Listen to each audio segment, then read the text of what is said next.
اتنی برتری دی ہے کہ وہ عام مخلوقات کی طرح نہیں ہیں. اس میں اللہ نے عقل ہے، شعور، دانائی، فکر، تفکر، تدبر، یہ ساری چیزیں اللہ نے اس میں پیدا کر کے رکھی ہیں تاکہ وہ ان چیزوں کو بروئے کار لا کے اپنے زندگی کو بہتر بنا سکے اور تمام مخلوقات سے نمایاں نظر آ سکے. قیامت کے دن جب تمام مخلوقات الگ ہوں تو اشرف المخلوقات ہونے کا جو اعزاز اللہ نے اس کو دیا ہے وہ بالکل الگ ہو، وہ الگ طریقے سے نظر آنے لگے. تو اس لیے کردار سازی کی بڑی فضیلت ہے اور اسلام نے اس پر بڑا زور دیا ہے. اور عفو درگزر کی بات ہے تو عفو درگزر کے تو اپنی فضائل ہیں. قرآن نے متعدد مقامات میں اس کے بارے میں ارشاد فرمایا. قرآن کریم کی آیت کریمہ وَإِنَّ السَّاعَةَ لَآیَةٌ فَاصْفَحْ صَفْحَ الْجَمِیلِ، اللہ فرما رہا ہے قیامت تو آ کے ہی رہے گی. اس کے علاوہ اگر عفو درگزر کو بھی اپنانا ہے تو صلح رحمی کو اچھائی کے ساتھ، خوبصورتی کے ساتھ اپناؤ.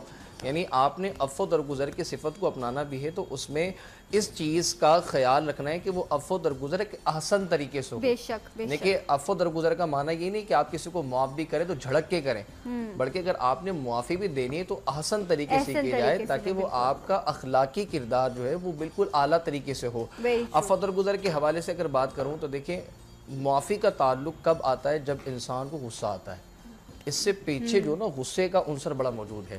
اگر انسان غصے پہ کنٹرول رکھے یا اس کو ختم کر دے یا اس صفت کو ضائع ہی کر دے تو میں سمجھتا ہوں کہ عفو درگزر کو سمجھنے اور اس کی خوبی کو اپنانے میں انسان جو کامیاب ہو سکتا ہے. وَالْكَاظِمِينَ الْغَيْظَ، یہ قرآن کریم کے الفاظ ہیں. اللہ نے قرآن کریم میں صفات بیان کی ہے. وَالْعَافِينَ عَنِ النَّاسِ، ایک تو یہ کہ غصے کو پی جاتے ہیں، یہ ان لوگوں کی بات کی ہے جو اللہ تعالیٰ کے قریب ہوتے ہیں، نیک لوگ ہیں. ان کی صفات بیان کر کے اللہ نے فرمایا وَالْكَاظِمِينَ الْغَيْظَ، یہ غصے کو پی جانے والے ہیں. وَالْعَافِينَ عَنِ النَّاسِ، ان لوگوں کو معاف کرتے ہیں. یعنی دیکھیں پہلے معافی کا تعلق نہیں آیا، پہلے غصے کو پینے کا تعلق آیا. آپ غصے کو ختم کریں گے تو ہی عفو درگزر کی صفت آئے گی.